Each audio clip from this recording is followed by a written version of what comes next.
Hello everyone, मैं मिथुन सिंह स्वागत करता हूं आप सभी का। आशा करता हूं आप सभी बहुत अच्छे होंगे। अगस्त की करंट अफेयर्स देख रहे हो आप। आगे भी आपको बहुत सारे वीडियोस जो है एग्ज़ाम से रिलेटेड जीके जीएस की भी वीडियो आएगी। आप लोगों से रिक्वेस्ट है, नए हो तो चैनल को सब्सक्राइब कर लीजिए और वीडियो को अपने दोस्तों तक शेयर जरूर करें। तो चलिए, वेरी फर्स्ट क्वेश्चन आपके सामने ये रहा। 9 अगस्त को नागासाकी डे सेलिब्रेट किया जाता है। मैंने पिछले दिन भी आप लोगों को बताया था कि 6 अगस्त वाले दिन जो एटॉमिक बॉम्बिंग की गई थी, उस बॉम्ब का नाम रखा गया था लिटिल बॉय। और यहाँ से आप पढ़ सकते हो, जो 9 अगस्त का है उसको फैटमन बोला गया है। यहाँ से आप देख पाओगे बहुत सारे लोगों की जो है इसमें डेथ हो गई थी। लगभग 74,000 लोग यहाँ पे मारे गए थे। ये तो ऑफिशियल आंकड़ा है। और अनऑफिशियल आंकड़ा की अगर बात की जाए तो ये 1 लाख लोग से भी ज़्यादा लोग यहाँ पे मारे गए थे। तो चलिए बात करते हैं। ये तो खैर वर्ल्ड वॉर के समय ये चीज़ें हुई थी। आगे बढ़ते हैं अगले क्वेश्चन की ओर। नेक्स्ट क्वेश्चन आपके सामने ये रहा। Which of the following hails cooperative federalism at NITI Aayog governing council meeting. देखिए, सबसे पहले पिछले ही दिन मैंने पढ़ाया था, नीति आयोग की जो गवर्निंग काउंसिल की मीटिंग थी वो 7th वाली मीटिंग थी। इससे पहले 6 मीटिंग हुई थी, ये 7वीं मीटिंग थी। इसको किसने चेयर किया था? तो हमारे पीएम ने इसे चेयर किया था।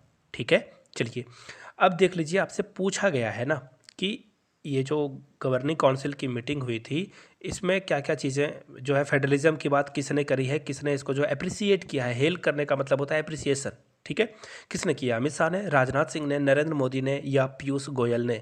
तो देखिए, ध्यान से अगर आपने मेरी बात को सुना होगा तो मैंने क्या कहा था, मोदी साहब ने इसे चेयर किया था। तो राइट आंसर क्या होगा? पीएम मोदी ने ही जो है कोऑपरेटिव फेडरलिज्म। फेडरलिज्म का मतलब होता है जहाँ पे केंद्र के पास भी कुछ शक्तियाँ होती है और राज्य यानी कि स्टेट के पास भी। सपोज कर लो कि महाराष्ट्र में कौन सी पॉलिसी बनाई जाए वो महाराष्ट्र गवर्नमेंट तैयार करेगी, और सेंटर में क्या तैयार की जाए। कि एक्चुअली क्या है ना कि हम लोग टकराव कॉलिजन की स्थिति नहीं देखना चाहते हैं, दोनों जो है को एग्जिस्ट करते हैं। तो फेडरलिज्म उसे ही कहा जाता है। चलिए आगे बढ़ते हैं अगले क्वेश्चन की ओर। देखिए, एक्चुअली मैं ना ये आपको अगस्त वाली करंट अफेयर्स पढ़ा रहा हूँ, ये मिस हो गया था। आगे भी आपको जो है अगस्त का पूरा पीडीएफ तो मैं पढ़ा ही दूंगा, और जिन्होंने नोट्स लिया है उनको भी मैं फ्री ऑफ कॉस्ट प्रोवाइड कर दूंगा। आपको सिर्फ अगस्त लिखकर मुझे मैसेज कर देना है, जिन्होंने पेड लिया हुआ है नोट्स वो लोगों के लिए।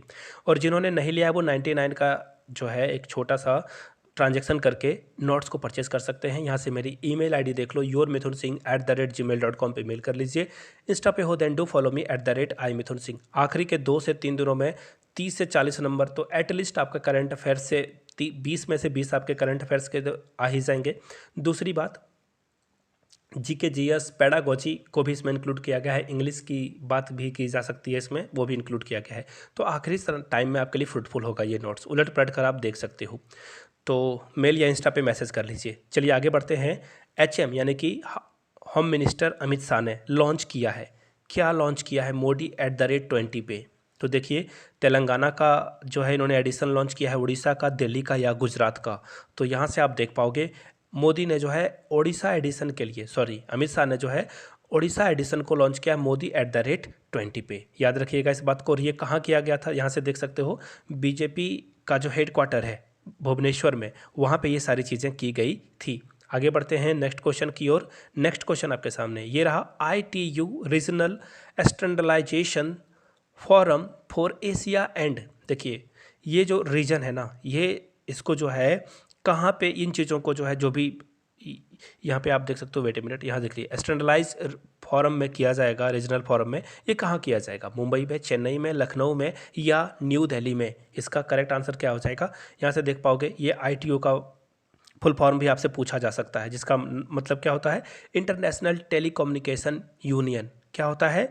International telecommunication union. और इसका जो ये बैठक वगैरह हुआ था वो हुआ था न्यू दिल्ली में। कहाँ हुआ था? न्यू दिल्ली में। यानी कि हम लोग किसके साथ जाएंगे? ऑप्शन डी के साथ जाएंगे। डी आपका करेक्ट आंसर हो जाएगा। चलिए बढ़ते हैं नेक्स्ट क्वेश्चन की ओर, जो कि आपके सामने ये रहा। US नेवी शिप डॉक्स यानी कि US की जो नेवी डॉक शिप है उसको मेंटेनेंस और रिपेयरिंग के लिए ये जो फर्स्ट टाइम है अपने यहाँ पे। देखिए, एक्चुअली क्या होता है ना, सपोज कर लो ये इंडिया का जहाज़ है, इंडिया का नौसेना का जहाज़ है, नेवी का जहाज़ है, वो जो है दूसरे कंट्री में जा रहा है, सपोज़ कर लो कि उसे बीच रास्ते में मेंटेनेंस की ज़रूरत पड़ गई, थोड़ा सा ख़राब पड़ गया, तो जिस कंट्री के साथ फ्रेंडली रिलेशन होता है वो बोलेगा कि चलो आप मेरे यहाँ आ जाओ, मैं आपको मरम्मत जो भी इसकी मेंटेनेंस वगैरह है या फिर रिपेयरिंग है वो करके दे दूंगा। तो ये एग्रीमेंट किया जाता है, MOU साइन किया जाता है, मेमोरेंडम ऑफ अंडरस्टैंडिंग। तो हम लोग ने रसिया, इसके अलावा France, US, Japan, Australia, Saudi Arabia, Israel, इन लोगों के साथ हमने इस तरह के डील को कर रखा है। तो US के साथ यहाँ पे क्या भारत होगा, चाइना होगा, जापान होगा या ऑस्ट्रेलिया होगा, US नेवी शिप की बात की जा रही है। तो हम लोग ने इंडिया में ये बात कर दी है। इंडिया हमारे एक्चुअली इंडिया में जो है हम लोग US के शिप को रिपेयर और मेंटेनेंस कर देंगे और US में हमारे शिप जो है कर दिए जाएंगे। सिर्फ यही बात नहीं है, US जो है ना बहुत अलग अलग कंट्री में अपना मिलिट्री बेस बना कर रखा हुआ है। इंडिया उन सारे मिलिट्री बेस में अपने जहाज़ को मेंटेनेंस और रिपेयरिंग करा सकता है। तो हम लोगों के साथ जो है ना विन विन सिचुएशन है, विन विन सिचुएशन है हम लोगों के साथ। चलिए आगे बढ़ते हैं अगले क्वेश्चन की ओर, जो कि आपके सामने ये रहा। इस्लामिक स्टेट टेरर यानी कि ISIS की बात हो रही है।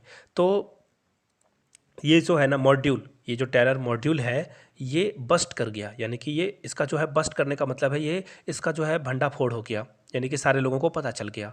इंडिपेंडेंस डे के पहले ये ब्लास्ट करने वाले थे, कहाँ करने वाले थे, चेन्नई में, न्यू दिल्ली में, जयपुर या कोलकाता में। इनका जो प्लान था वो अनसक्सेस हो गया न्यू दिल्ली में।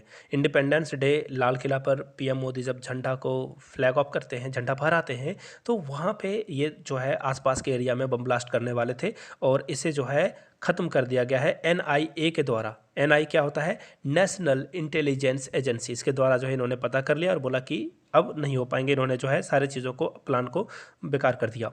विच union minister stress upon need to put handloom census. देखिए हैंडलूम का मतलब होता है हथकरघा, हाथ से बनाए गए सामान।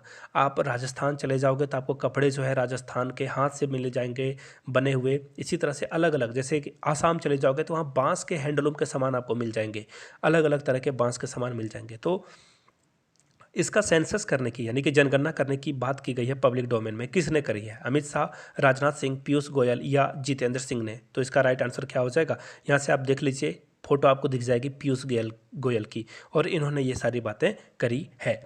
विच country calls China's military drills near Taiwan irresponsible and attempt to change status quo. Status का मतलब क्या होता है कि सपोज कर लो कि आपने ना, ये खेत है, दो भाइयों में बंटवारा हो गया, किसी ने ज़्यादा ज़मीन हड़प ली, तो दोनों के बीच में कोई अगर बात कराने वाला है तो पहले आके क्या बोलेगा कि जो जहाँ पे है वहाँ पे रुक जाइए, बात होगी।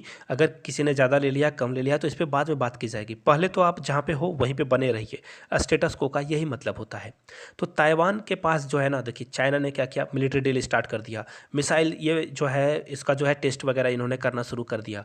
तो इसे जो है इररिस्पॉन्सिबल और बेकार वाली बात किसने बताई है, फ्रांस ने, भारत ने, अमेरिका ने या क्यूबा ने। तो देखिए इसका राइट आंसर क्या हो जाएगा, China continues military drills around Taiwan. ये तो सही बात है, ये कर रहा है, लेकिन इस सारे चीज़ों को जो है US नैन्सी पॉलिसी, देखिए मैंने पिछली वीडियो में भी आप लोगों को बताया था, नैन्सी पॉलिसी ताइवान गई थी सिर्फ ये दिखाने के लिए कि हम डेमोक्रेसी के साथ हैं। चलिए आगे बढ़ते हैं अगले क्वेश्चन की ओर। First grand ship under deal from dash to Lebanon deployed, यानी कि लिबोन के सौदे को लेकर अनाज का जो पहला जहाज है, देरी से आया, आपको बताना है वो कहाँ से आया है। ये जो डीले हो गई वो कहाँ से हो गई, रसिया से, यूक्रेन से, कनाडा से या फिर चाइना से। आपको पता ही होना चाहिए यूक्रेन। यूक्रेन में अगर यूक्रेन को कुछ हो जाता है तो पूरा वर्ल्ड जो है सफ़र करेगा, चाहे वो रोटी के दाम को लेकर हो, ब्रेड के दाम को लेकर हो, या फिर अन्य जो भी सीरियल्स हैं उसको लेकर। आगे बढ़ेंगे अगले क्वेश्चन की ओर। US, Australia, Japan urge dash to immediate cease military exercise. America, Australia और जापान मिलकर ने डैश से जो है किससे कहा कि आप लोग जो है ये मिलिट्री डील बंद कीजिए, सूडान से, चाइना से, भारत से या पाकिस्तान से। तो देखिए इसका राइट आंसर क्या है, ये इसका राइट आंसर है चाइना। चाइना ताइवान के ऊपर ये सारे मिलिट्री डील कर रहा है। तो देखिए क्वाड एक फॉर्म है जहाँ पे क्वाड में आपको 4 कंट्री मिलेगी। ये क्वाड जो है इसमें आपको मिल जाएगा US, ऑस्ट्रेलिया, जापान, तीनों कंट्री मिलेगा, और एक कंट्री है हमारा प्यारा भारत। लेकिन हम लोग थोड़े से ज़्यादा डिप्लोमेटिक हैं, एग्रेसिव नहीं होते हम लोग जियो पॉलिटिक्स को लेकर। हम लोग नहीं बोलते कि हम तुम्हारे साथ हैं या तुम्हारे साथ हैं। तो फिलहाल इंडिया ने इस पर कुछ नहीं कहा है। इसमें चाइना से कहा है इन तीनों कंट्री ने कि भैया आप जो कर रहे हो वो गलत हो रहा है। पी इसका राइट आंसर हो जाएगा। आगे बढ़ते हैं अगले क्वेश्चन की ओर। New Zealand makes history with how many gold medal at Birmingham 2020 Commonwealth game, यानी कि जो न्यूजीलैंड है बर्मिंघम में 2022 में, देखिए कॉमनवेल्थ गेम होने से पहले मैं आपको बता दूं कॉमनवेल्थ के बारे में। यहाँ पे जो ब्रिटिश कॉलोनी ने जिन जिन कंट्री पे रूल किया है ये सारे लोग जो है कॉमनवेल्थ गेम में पार्टिसिपेट करते हैं। न्यूजीलैंड को भी जो है ब्रिटेन ने रूल किया था, ऑस्ट्रेलिया को भी किया था, इंडिया को भी किया था। तो ये सारे लोग जो है कॉमनवेल्थ गेम में पार्टिसिपेट करते हैं। तो आपको बताना है न्यूजीलैंड ने कितने गोल्ड मेडल जीते, 16, 13, 19 या 15। तो देखिए इसका जो करेक्ट आंसर होगा वो हो जाएगा न्यूजीलैंड के एथलीट ने टोटल जो 17th, यहाँ से देख लो आप 17th जो है ये जीता हुआ है। एक्चुअली वेट ए मिनट, यहाँ पे थोड़ी सी गफलत हो गई। इन्होंने 17th पहले जीता था 1990 में, समझ रहे हो। और 32 साल के रिकॉर्ड को इन्होंने तोड़कर जो है 18 गोल्ड मेडल इस बार हासिल कर लिए हैं। और 18 गोल्ड मेडल ऑप्शन में थोड़ी सी गड़बड़ आ गई है, आप इसको जो है थोड़ा गूगल करके देख लेना, यहाँ पे थोड़ी सी मिसअंडरस्टैंडिंग हो गई है, तो इन चीज़ों को देख लेना। सॉरी यहाँ से देख लो, टोटल जो यहाँ पे टैली है वो है 19, यहाँ से देख सकते हो आप। जी हाँ, वेट ए मिनट, यहाँ से देख लो 19 टोटल जो है इन्होंने मेडल जीता हुआ है। राइट आंसर आपका क्या हो जाएगा, ऑप्शन सी। आगे बढ़ते हैं अगले क्वेश्चन की ओर।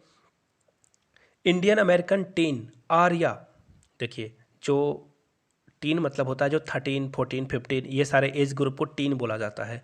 तो आर्या वालकिर ने जो मिस इंडिया यूएस 2022 का जो है ताज पहना है, आपको बताना है कि ये जो क्राउन किया गया है कहाँ से है, वो है वर्जीनिया से है, नेवादा, कैलिफोर्निया या न्यूयॉर्क से है। तो देखिए इसका जो राइट आंसर होगा इंडियन अमेरिकन, यानी कि इनके माता पिता जो है अमेरिका में बस गए, अब वो इंडियन अमेरिकन बन चुकी है।